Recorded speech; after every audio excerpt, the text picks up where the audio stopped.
Hello ladies and gentlemen, and welcome back to my Boss Guide series. Today we're taking on the Blood-Starved Beast. Let's get started.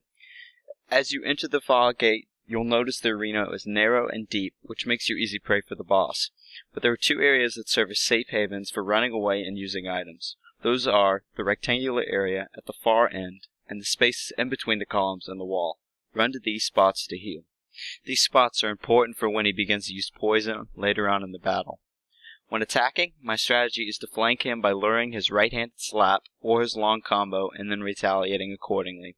This boss has no moves that punish flanking, so attacking from behind is the most effective way of taking him down. I would spend most of the fight charging past this boss, since running away can be tough since the boss is quick. When he does his right-handed slap, you have a large amount of time to attack, so use your visceral attack to get the most damage. Other attacks to use are sweeping moves, because as you'll see, this boss's limbs can be hit at the same time for increased damage. Strong hits are also recommended because they cause him to stagger or jump backward. If he staggers, you can get in an extra hit, and if he jumps backwards, you can re-establish your distance from him and regain control of the battle, which is quite helpful. You'll see right now his lunge attack, which sends him flying forward at you. If you move behind him, this move will not harm you. But this move is hard to punish since he jumps at an awkward direction, so that by the time you make it to him, he'll be ready to attack. I've died multiple times trying to punish this attack, where as soon as he lands, he's able to get his own attack in, and then he poisons. As I approach him after his lunge, if you wait a moment, his next attack is his combo I was talking about. This move ends with a left-handed scrape, and it is probably the second best move to attack on, so be ready to strike.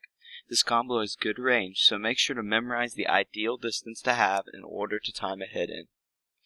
Another thing worth saying about this fight is that as the battle goes on, the boss's movement speed increases. At the beginning of the fight his pace is slow, but by the time he gets underneath 60% health or so, he'll approach you by charging.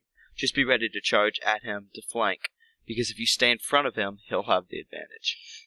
Coming up, I get two great hits in that are worth taking a note of. The first is a charge to take a portion of health off after his combo.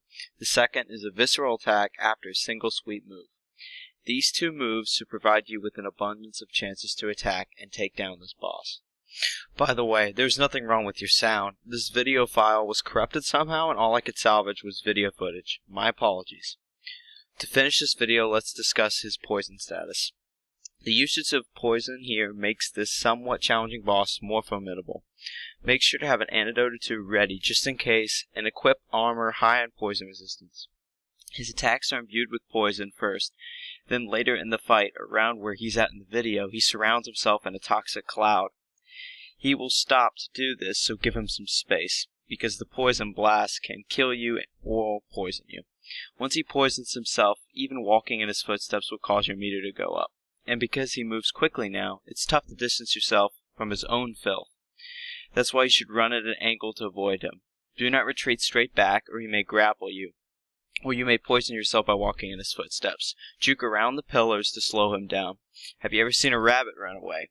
You may want to consider emulating one in this fight to avoid getting chased down. I'll put a link in the description of what I mean.